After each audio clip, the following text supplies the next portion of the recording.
All right, I think we'll get started here. This is Rush University Medical Center Division of Nephrology Renal Biopsy Conference for September 9th, 2021. Today's CME activity code is 483324. In the email, it tells you how to get the CME credit. I believe everyone can use that to get MOC credit. I'll get back to you next week on that. That's an important point. But it's a lot of easy CME and MOC credit. This conference is being recorded and it'll be available later this week in our YouTube channel. We suggest everybody join the channel. And if anybody needs to get email alerts for this conference, let us know. Throw us your name in the chat and we'll put you on the email list. And tell all your friends and tell all the programs. And we like to have as many people as possible, obviously. As usual, we have a case. This is a great case today. And it's a little unusual because we're going to have one of our fellows, Dr. Asim Shahzad, will be discussing it. This is the first time that we've had a fellow talk about the case at the end. Of course, they can read the biopsy if the wheel chooses them. So we're excited about that. And there's not too much pressure on him. I'm sure he'll be fine. As usual, the patient has been de-identified and we have nothing to disclose. I also want to welcome three guests today. This is interview time, and we have three residents interviewing for our fellowship. Welcome them. We're glad to have you. Hope you enjoy our conference, and we'll be talking to you after the conference a little bit more. Are they fair game for being questioned? Pardon? Are they fair game for being questioned? No, I would never do that. I think that would they wouldn't stick around for the interview. So I think they're off the hook. And their name's not on the wheel either, so they have nothing to worry about. So Asim, you want to read the protocol for us?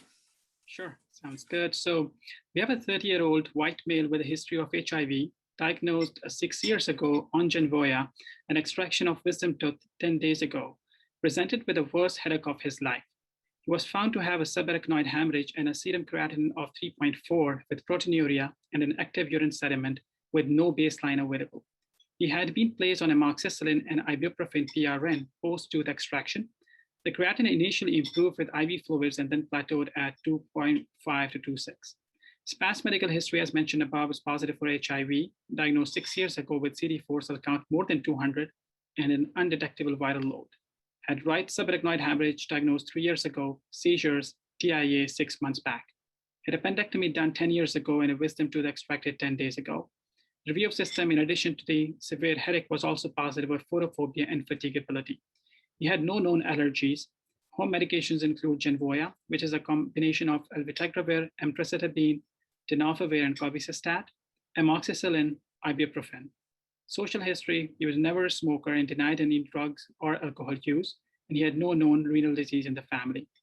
His physical exam showed BP of 138/70, pulse of 96. He was afebrile on admission, a respiratory rate of 14, saturating 98% on room air. BMI was 29.79. Head and neck exam was unremarkable. He had a normal S1 and S2 with a 2x6 systolic murmur. No pedal edema was noted. Lungs were clear on auscultation with normal respiratory effort. His abdomen was soft, non-tender, and non-distended. His neurological examination was, he was confused and somnolent, and he was alert oriented times 1 to 2. His skin had no rashes. The lab showed sodium of 137, potassium 5, chloride 112, bicarb of 18, BUN of 46, creatinine of 3.4, calcium 9.5, glucose 117, albumin 2.5, otherwise normal liver functions. Hemoglobin was 6.8 with WBC of 4,200 and normal differential, platelet count of 156,000 with normal coax. His UA was with a pH of 5.5, a spec grab of 1014, 2 plus protein, 3 plus blood, 29 RBCs and 6 WBCs without any casts. Urine albumin to creatinine ratio was 0.9 gram per gram with urine protein to creatinine ratio of 1.7 gram per gram. The ANA and anti-double stranded DNA was negative. C3 was low normal at 88 with C4 low at 10.2. Rheumatoid factor elevated at 40, CRP of 23.9, ESR 126, serum and urine immunoelectrophoresis were normal. Interestingly, his PR3 ANCA antibodies were also elevated at 4. The HIV viral load was undetectable with CD4 count of 598, Hep B surface antigen was negative, Hep C antibody was negative as well, and the blood cultures remained negative. CT head of the angiogram was done in order to assess the subarachnoid hemorrhage, and that showed posterior right frontal aneurysm, which underwent coiling. Renal ultrasound with Doppler showed the right kidney of 11.9 centimeter, left one with 12 centimeter with normal echogenicity and no masses, stones or hydronephrosis, and therefore renal biopsy was performed. All right, any questions for Asim?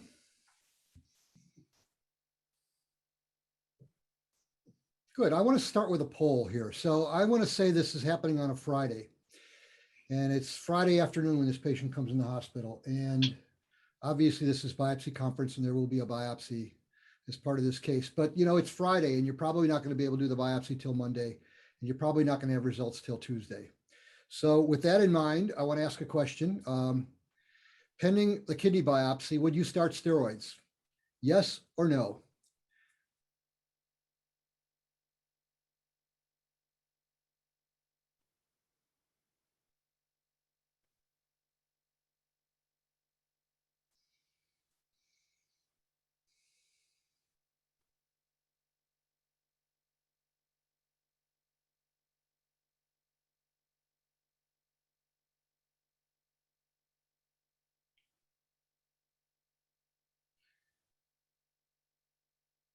Couple more seconds here.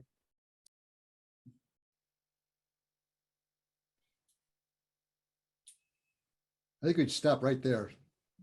We got 50-50. So it was a little bit swayed. Now it's 50-50. So we'll come back to that, but I want to see what people thought immediately before we discuss the case. And we'll also come back to a similar question later.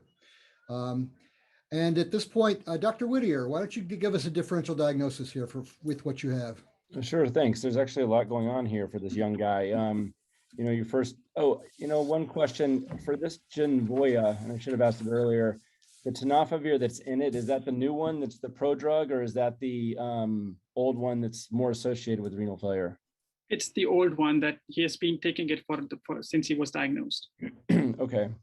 Yeah, I mean, you know, the spectrum of HIV and kidney disease has really changed over the years with, you know, HIV associated nephropathy and collapsing FSGS being so much more common when HIV was really uncontrolled in the late 80s and early 90s. And now, seeing FSGS with HIV classic Hiv it's been a long time because HIV seems to be so well controlled. It could still exist, of course, but usually my differential switches from, you know, in the old days, it was HIV nephropathy more towards either a high VIC or possibly even medication-induced kidney injury. And that's just the spectrum of kidney disease with HIV. We have quite a couple things going on here as well with the tooth extraction and all that. So maybe I'll kind of tackle this differential by talking about the HIV diseases first, and then we can go into a little bit more as a presentation. So in HIV nephropathy, well, typically they're more nephrotic. They can have renal failure. They have classic overlap of renal failure with nephrosis. And typically their blood pressures are normal and they have no edema, even though they're so nephrotic. So in this case, he's not really nephrotic.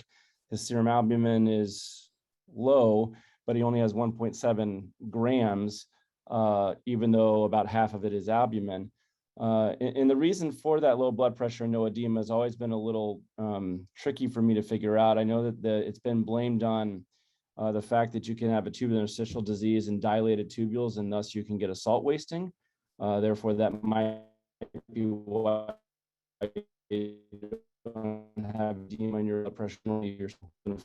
Or there's that other concept that they have a polygonal hypergammaglobulinemia, and that might be enough to keep the colloid pressure high to keep the fluid from going out into your interstitial spaces. So either way, those are the etiologies. But again, right here, he's really not nephrotic. 1.7 grams, even though it's albumin, there's maybe a glomerular disease there.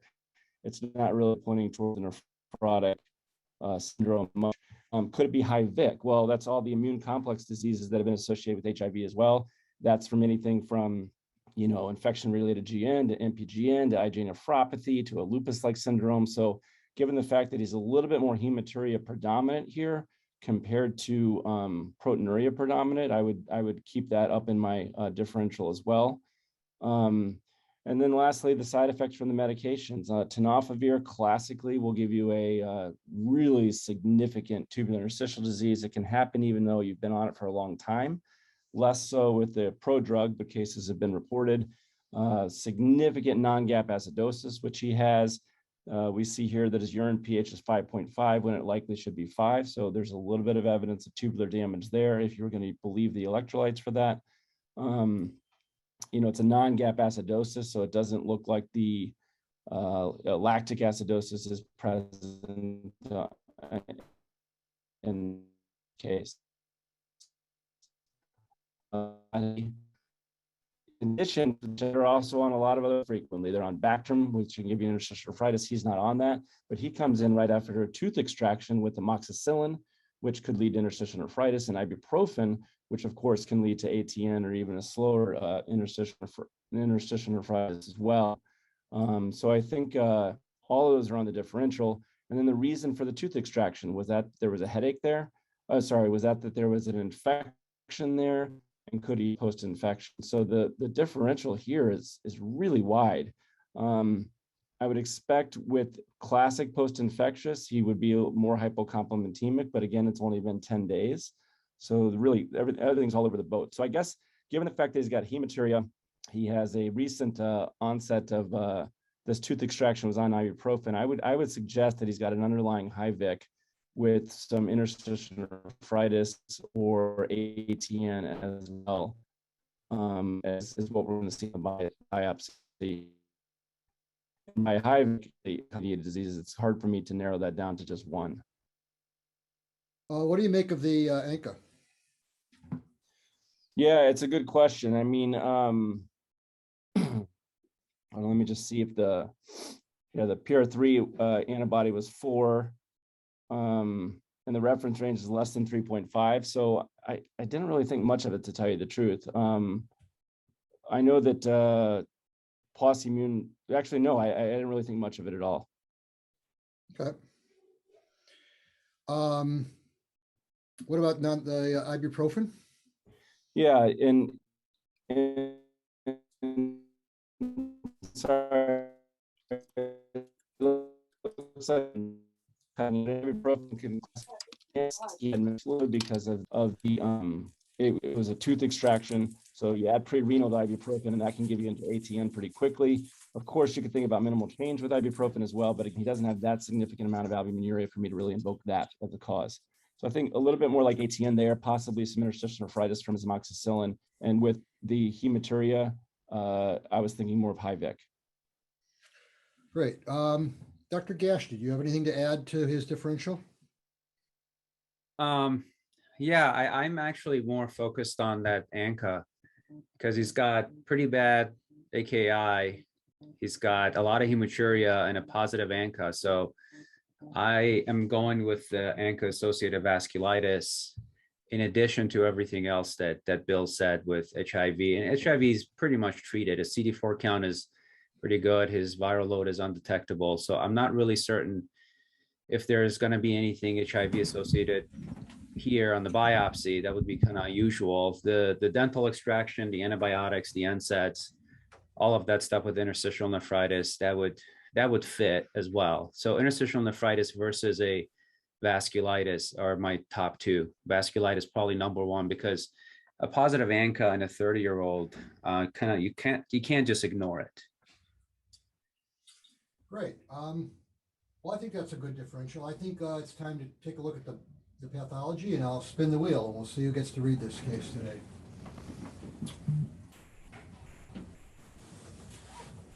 He's also got a murmur, which really wasn't discussed, but we also need to invoke endocarditis as well, and possibly an endocarditis-related GN.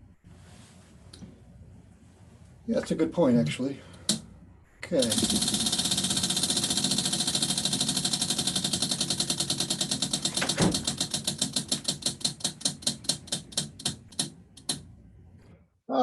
Great. Nirali, one of our second-year fellows, will read the biopsy. So this is the Trichrome Stain. We are looking for the chronicity at this power, low power. I see multiple gloms. Lot of gloms look like scleros, like a lot of bluish material.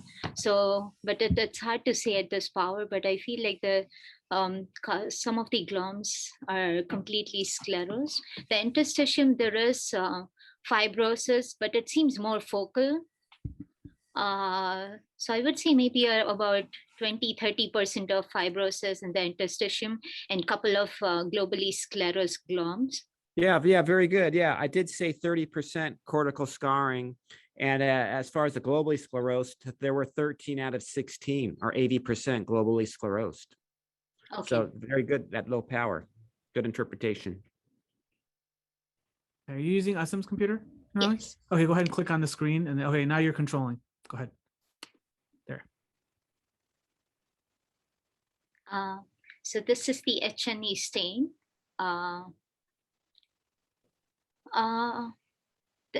So this is the glom in the center. It just looks very different. The architecture does not look normal. Are you able to see my arrow? Yes. Okay. So this looks like a necrotizing lesion here, the pinkish fibrinoid necrosis. And maybe is this the developing crescent here, the three-cell lining? So parietal epithelium starting to proliferate. So yeah, that'll be a crescent shortly. Okay, so I see maybe not a huge, but this is the crescent with fibrinoid necrosis here. Rest of the glom, the GBM looks okay. The gloms are patent. The mesenterium is little expanded in some areas. So yeah, so the left third of the glomerular tuft is open and functioning. The capillary lumens are patent. And then right around 6 o'clock in the middle of the glomerulus, you have a segmental scar in that area there. Yeah. I see. Yeah. This is all pinkish fibrosis. So scar with crescent and this and the surrounding interstitium. Scar and early necrotizing lesion and early crescent forming. Okay. Yeah. The tubules surrounding, they look relatively okay. The interstitium, there is infiltration. This area seems a lot of infiltrate. Is it just focal or it was more? Well, so on the left part of the screen, there's some fibrosis. I don't have any healthy tubules there, so it's probably an area of scarring. And there's a lymphocytic infiltrate there, probably associated with the glomerular acute injury and necrosis. And then in the top right, some of the tubules look like there's ATN.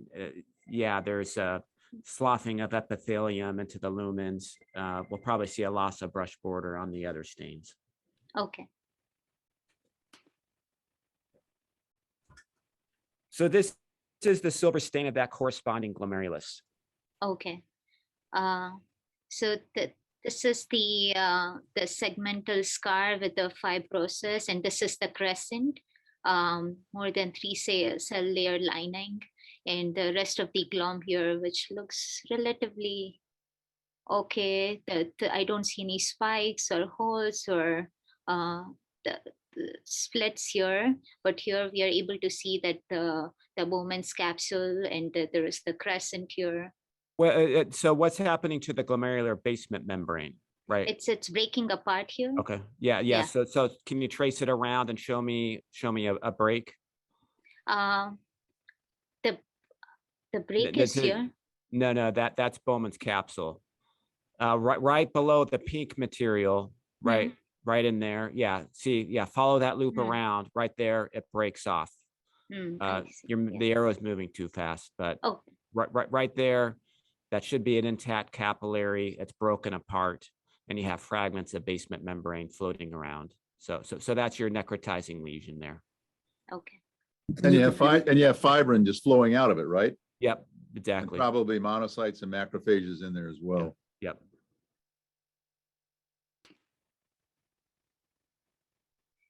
We have another HNE stain.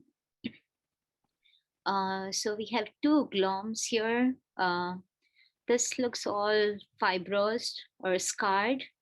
It's all pinkish material. I don't see capillary lumens or GBM. So this is the almost about to globally sclerose Yeah, glow. that's right. That one's in the process of scarring over. And then the one on the left looks a little bit more viable. What do you see in that one? Is this a fibrinoid necrosis here? Yeah, that's a necrotizing lesion. Necrotizing right there. lesion Yep. here. Yeah. And then the rest of the glom, there is a lot of mesangial expansion. I don't see much of the patent, the capillaries or the proper GBM. Yeah, it's all scarred in the bottom half. Scar. Okay. Yeah, that's all scarred down there. The top is kind of destroyed with necrosis. Yeah. Yeah. And then the so surrounding this one will scar over in a matter of time. Okay. Yeah. And then there is surrounding interstitial fibrosis and the lymphocytic infiltration with the scarring gloms around. The tubules, some ATN, the sloughing of the epithelium. These tubules look okay, but I think this too, there is ongoing ATN, the sloughing, and there's no loss of brush border. Okay.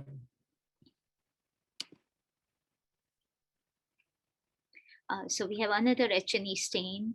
There are two gloms here, I think. I don't see any more. Both of them, it looks like they are about to get sclerosed, and there's a lot of fibrosis surrounding the glomeruli. But what do you think happened in these glomeruli? maybe there was like a crescentic lesion like the others. Right, yeah. These look like they were necrotizing. I see some residual fibrin and kernicterus in there, but these are basically exploded, and then they're going to scar over. So severe remnants of severe necrosis. Right, both of them. And just a lot of interstitial infiltration and fibrosis and some ATN. Okay.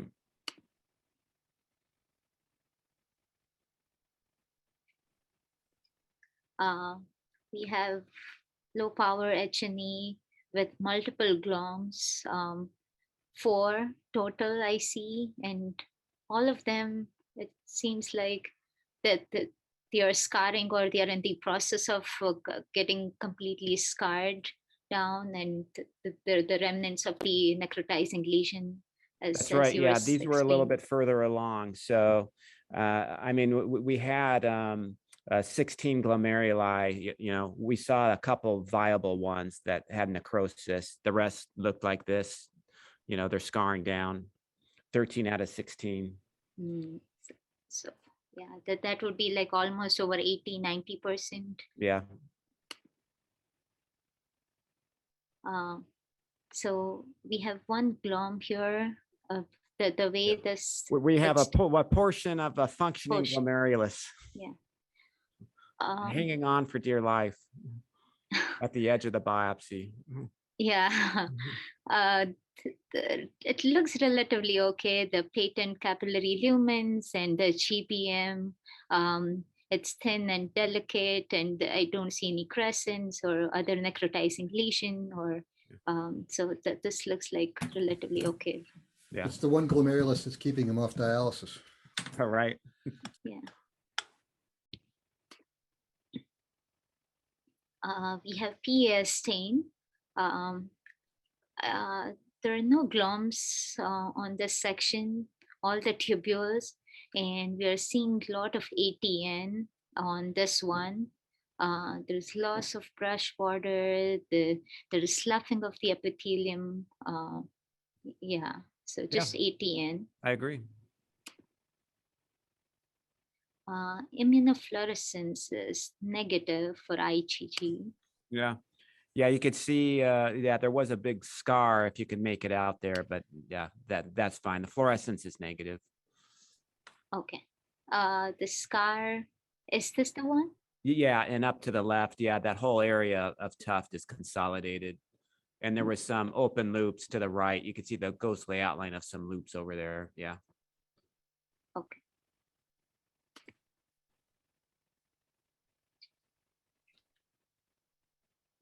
This is the EM. just to orient ourselves, this is the GBM, this is the urinary space, and this would be, this is the blood space, and this would be the urinary space. So if we outline, this is the GBM. The thickness looks normal, relatively, maybe depending on the power, but I don't see thinning or to enlarge. There are no deposits, electron dense here. The capillary lumen is patent here. The podocyte, the foot processes, maybe effaced here and focally, but the other foot processes look okay. So it's more of like the focal effacement and few areas. Okay, yeah, partial effacement. Yep. Yeah, and then the mesenterium, not able to identify Up much around here, 11 but o'clock. Yeah, there's yeah. a mesangial area. Yeah, no electron dense deposits even in the mesenterium. So no deposits, normal GBM, and Okay. some effacement. Yep. Another EM, higher power. So GBM, blood space, and then the urinary space. Here we are able to see the foot process is much better. It's effaced here in this area.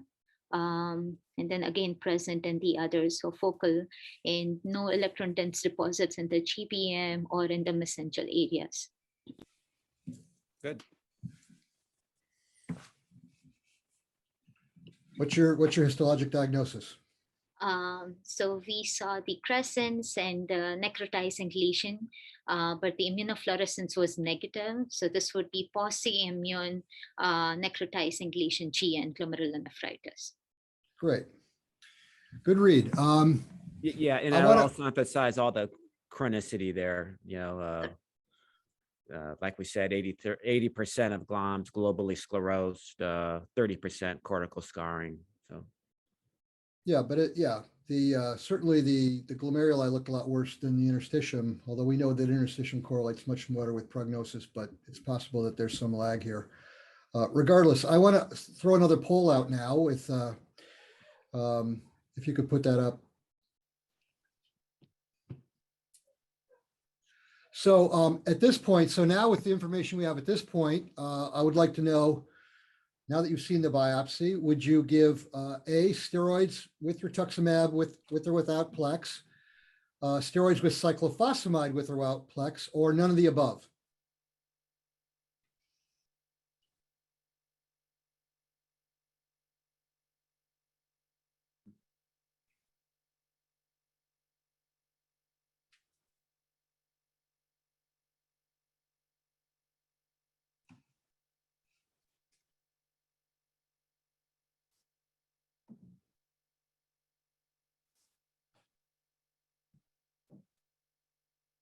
Wait a couple more seconds here, get a few more votes.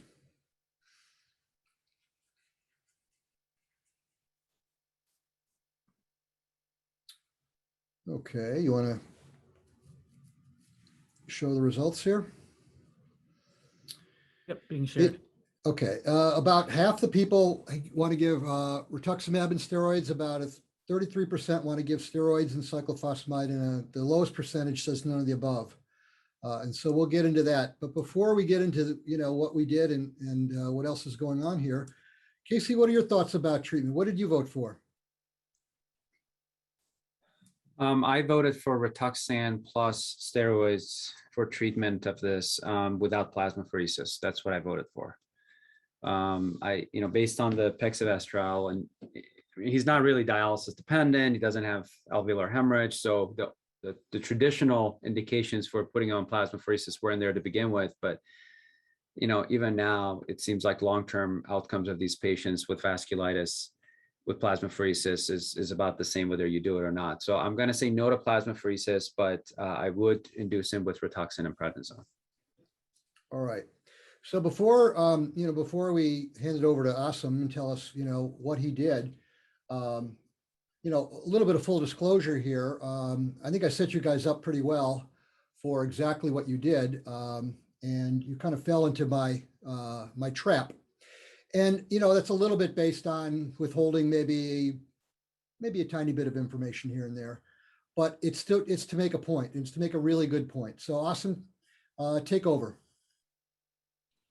Give me Sounds a good. second here. I'll share my screen and give you control. Give me a second here. Go ahead.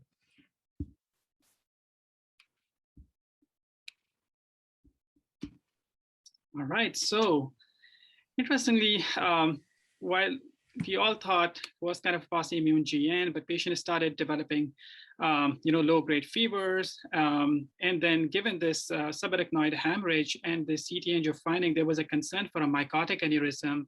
And therefore an echo was done after ID was consulted, which showed multiple mobile echo densities adherent to mitral valve with mild regurgitation and aortic valve vegetation with a moderate regurgit as well. Blood cultures remained negative. Cryoglobulin came back negative, but what was most striking was that the Bartonella-Hensley IgG titers came back significantly elevated. Although IgM was negative, but ID thought that these levels were high enough to consider it to be an acute infection, especially a ratio of 1 to more than 256 is considered positive. And if those titers are more than 4-fold, then it is a definitive for infective endocarditis as well from Bartonella-Hensley. After that, despite being on antibiotics, unfortunately, his clinical conditions continued to get worse. He developed respiratory failure. He got intubated, and then they found like the aortic regurgitation was getting really, really worse. Underwent aortic valve replacement as well as a mitral valve repair. The Bartonella species was detected by PCR in the aortic valve tissue that was resected as well. So it turned out to be a case of Bartonella, hence the infectious related GN presenting as a post-immune glomerulonephritis. And that's what I'm going to briefly talk about in that we can start with the IRGN pathogenesis. And we all know that there are possible potential putative nephrogenic bacterial antigens that are associated with different organisms. It can be like in case of a strep, a staphylococcus or bacilli, or in a lot of times there could be unknown antigens that can potentially induce GN by 3 different mechanisms. There can be immune complexes which are in the circulation that can deposit in the subendothelial space as well as mesangium and can activate both classical as well as alternative complement pathway.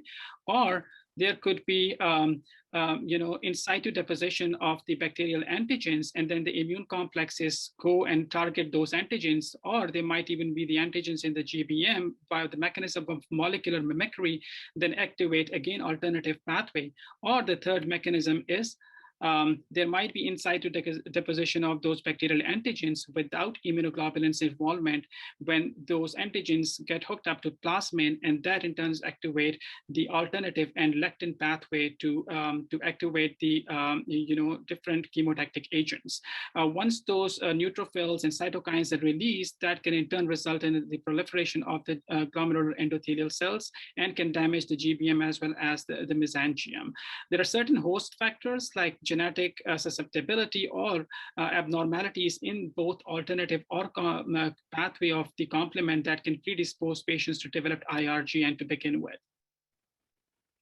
So up until 2015, most of the data for the infectious endocarditis related GN came from the autopsy series. And then in 2015 in Kidney International, there was an update published by Christy Boyles and Sami Nasser, which was the largest clinical-pathological series based on biopsy of endocarditis associated GN patients, which had about 49 patients.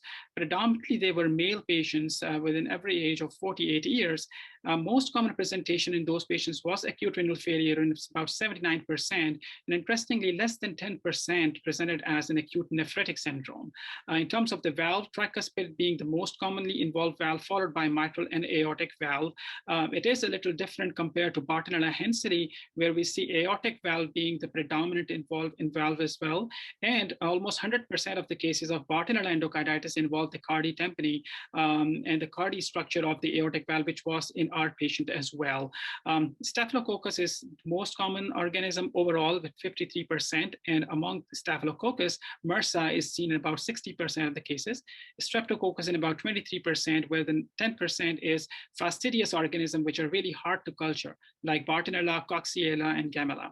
Serologically, patients would present with hypocomplementemia with about 56% of the patient. In 37%, you will see only low C3, 3% with only low C4, and about 16% with a combination of both.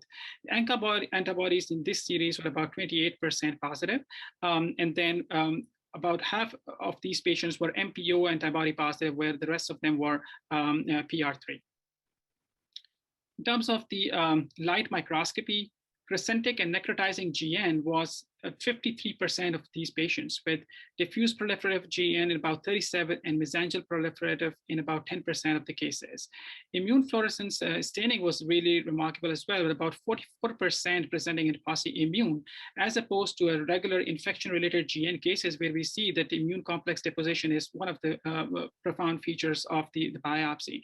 About 41% of these patients will have immune complex deposits in the mesangium, 4% in the glomerular capillary wall, whereas 49% will have in both of these.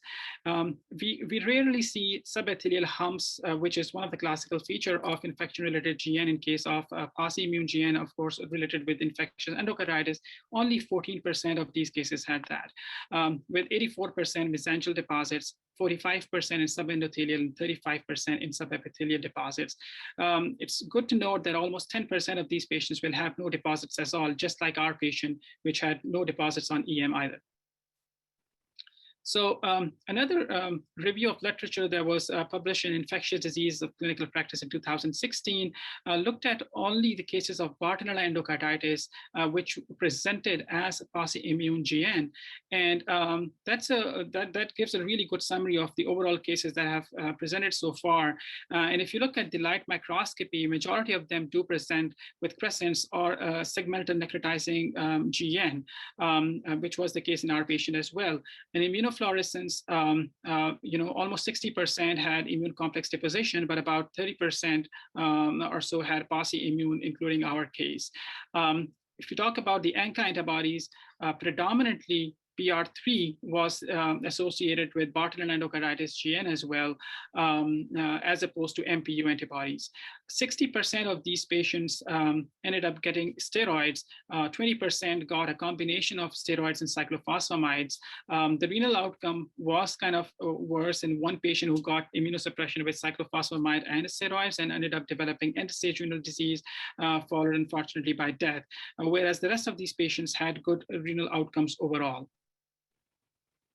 So ANCA positivity can be seen with a variety of infectious diseases, including invasive amoebiasis, Legionella, leptospirosis, HIV, or in case of subacute bacterial endocarditis. And important thing to note is that the ANCA-associated vasculitis can also present with a cardiac involvement, including a non-infectious valvular vegetation. And therefore, it can be really hard to distinguish these two conditions at get-go. And therefore, when encountering the ANCA positivity and posse immune GN in patients suspected of having systemic vasculitis, we should always rule out infectious diseases, including the subacute bacterial endocarditis, before committing the patients to long-term aggressive immunosuppressive therapy. But Austin, this was really, really great. Before the follow-up, isn't it cat scratch? I mean, did he have cats? Is this where it was coming from? Because he had this mouth ulcer. That didn't really seem to be, or yeah, the wisdom tooth extraction. That's completely unrelated in this case, you think? So no, I mean, we did ask him about the cat scratch, and we couldn't find any exposure to cats in his case specifically. There are cases which can be, like if somebody's like homeless, alcohol abuse, or IV drug abuse can be potential risk factors for as well. He had a remote history of IV drug abuse back in like about 6 years ago, but otherwise we couldn't find any other, particular. And a lot of times they'll have those angiomas where the arteries are very dilated. Did he have any of that on exam? I don't remember seeing that on your exam. So on skin exams, he did not have one, but his aneurysm was on CT angio was kind of aneurysmal in pattern, and they thought that it could be mycotic aneurysm. So I feel like I owe Dr. Whittier, Dr. Gash an apology, because we did leave a little bit out. But that was my whole point. And if you could go back a slide, awesome. Backwards. Yeah, so your point about the takeaway message is really why I wanted to present this case, and really why I wanted to set you up and set the audience up for giving steroids and treating empirically, because this is what can happen. And I think what's been pointed out in this case, what you pointed out really very nicely in your summary, is that infection-related GN or endocarditis-related GN can have many, many faces. It can have any number of serologic findings that can lead you towards what you think is a systemic autoimmune inflammatory disease. There's rheumatoid factor, there's cryoglobulinemias, there's often low hypocomplementemia, ANCA. And when you see these, you may not always think about that. The rheumatoid factor is a good one here. But interestingly enough, the cryos are negative. And I would have figured with this rheumatoid factor being positive that there would be a cryoglobulin. Regardless, you could see how you could get sucked into just treating this patient. And that's the last thing you want to do with someone whose valve is beginning to fall apart, as we saw as happened in the hospital. Additionally, what's interesting is that the pathology can be so varied, from a very immune complex looking pathology to a pauciimmune. And I've always thought of endocarditis as a chronic immune complex disease with lots of deposits and humps, or whatever you like to say. But it really, as you pointed out, at least half the time it's pauciimmune. Tells you how little we understand. I also want to say that I did not specifically call on Dr. Glassick this time because I didn't want him to ruin the case. I guarantee you that he would have called us out as Bartonella, because he just is that kind of guy, and he's seen this and he's known a lot about this disease and he's written about this disease. So Dick, now that I've said that, what are your thoughts about this case?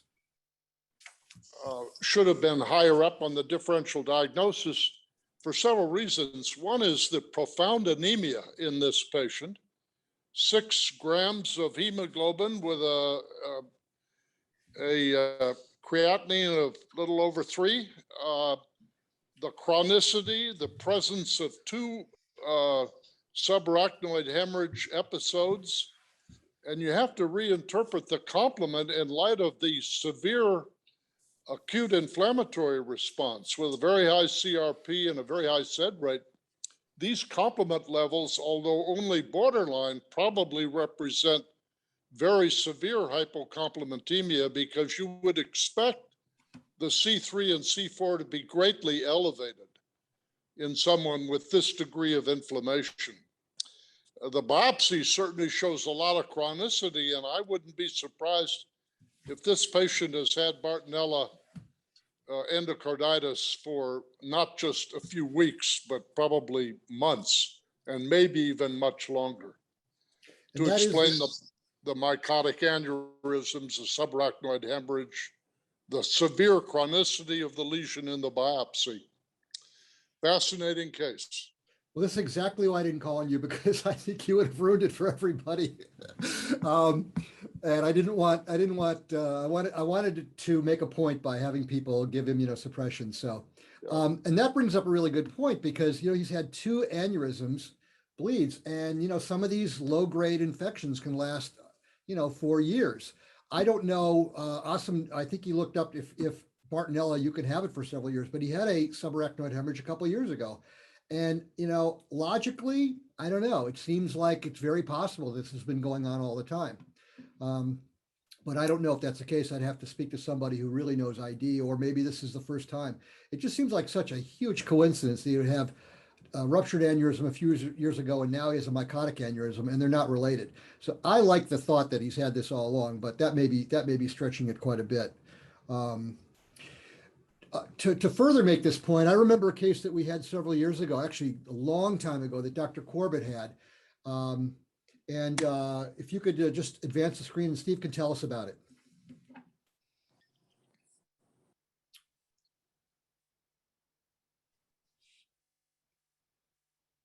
So this was a case that we had when I was an attending one month, where an outside nephrologist had called me and said, I'm transferring a patient into you. He's got Goodpasture syndrome, and he needs to come in and get plasmapheresis and cyclophosphamide and steroids.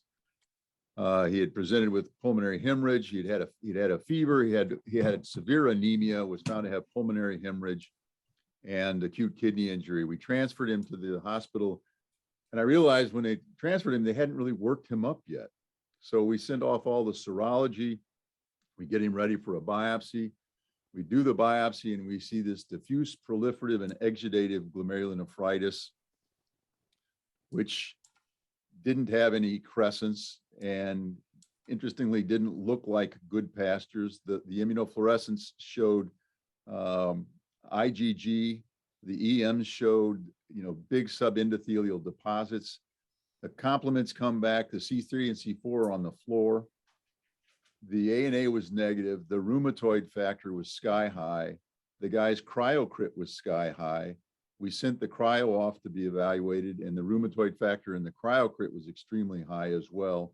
And as an aside, the subendothelial deposits in the biopsy actually had organization. So it looked for all the world like what was at the time called mixed essential cryoglobulinemia. And the truth of the matter is, we were getting ready, me was getting ready to give this guy cyclophosphamide and steroids and plasmapheresis for what seemed to be mixed essential cryoglobulinemia, when all of a sudden an echo tech calls me literally as I'm writing the damn order and says, oh, by the way, your patient's echo shows he has a mitral valve vegetation. So in those days it was paper orders. So I tore up the orders as if I didn't write them at all. We called infectious disease. The guy got put on ampicillin and ceftriaxone, and over a number of weeks, his chest x-ray and pulmonary hemorrhage completely resolved, his renal insufficiency completely resolved, and we saw him some months later, and his renal function had essentially gotten back to almost normal. His complements normalized, everything resorted back to essentially normal. Why he never cultured anything out may have been because we found out in retrospect he had presented some weeks earlier with a fever and an anemia, and they'd started giving him penicillin then. So it may have interfered with our ability to actually culture anything out. But I learned very quickly at that point that endocarditis is definitely in the differential of patients that have, renal diseases. In this case, the other interesting aspect of it was the pulmonary hemorrhage, which when I looked back in the literature, there are some situations or some cases of patients with cryoglobulinemia, which we'll assume was due to this endocarditis, which can be seen in infections, may have in some way sparked a pulmonary inflammation and hemorrhage. Steve, why did he get the echo in the first place? Because without that, you might have completely missed this. You know what? He ended up, he'd had a murmur, a soft murmur that it was picked up on in the hospital. And I think it was just set up to go ahead and just follow that up further to get to follow up and see what, whether there was anything more going on. I mean, the rheumatoid factor being high was kind of a soft clue, because in those days that, the whole issue of high rheumatoid factors was thought to be another indirect way of considering SBE as a diagnosis. Because I remember that, I don't know why, but the papers had come out at that time, or maybe in the late 70s, that suggested an elevated rheumatoid factor could be, a soft indication that somebody, along with low complements, could be an indication that they have SBE. But the truth is, it was almost serendipity. Totally. Because no, I'm not going to act like, I was Sherlock Holmes and, pulled the rabbit out of the hat. I mean, this was serendipity and good for everybody. And again, it taught me a good lesson early on in my career. Yeah, and that's why I wanted to bring this up. I remember that this was 89. So you 89. Yeah, I was in my fellowship. second year of it. Yeah, I was just finished my fellowship, and ANCAs weren't available back then. So, who knows if there would have been an ANCA positive related as well. Could we go back to the outcome? Yeah, Asim, could you just tell us what's going on? Yeah, so in terms of the follow-up, I mean, his creatinine, stayed pretty stable around 2.5, 2.6.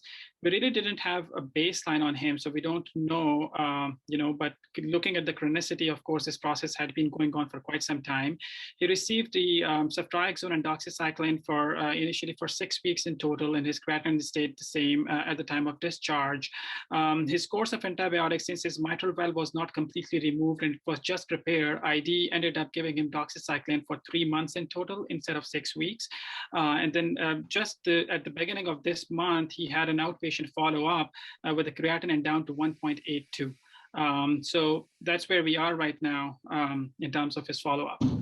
I got to say, that's absolutely remarkable when you look at the biopsy that to predict a creatinine of 1.8, and you know, I shouldn't be surprised because it's very difficult to predict a creatinine from a renal biopsy, but it just goes to show you sampling and what hyperfiltration means, and ultimately, you know, maybe he'll be okay, maybe he'll go on to SCAR, but that's a very good prognosis compared to where he came in. Looking at his admitting creatinine and his biopsy, I'm shocked to be at 1.82, but I'm happy for him, and let's hope he does well. Next slide. Steve, you want to tell us about this?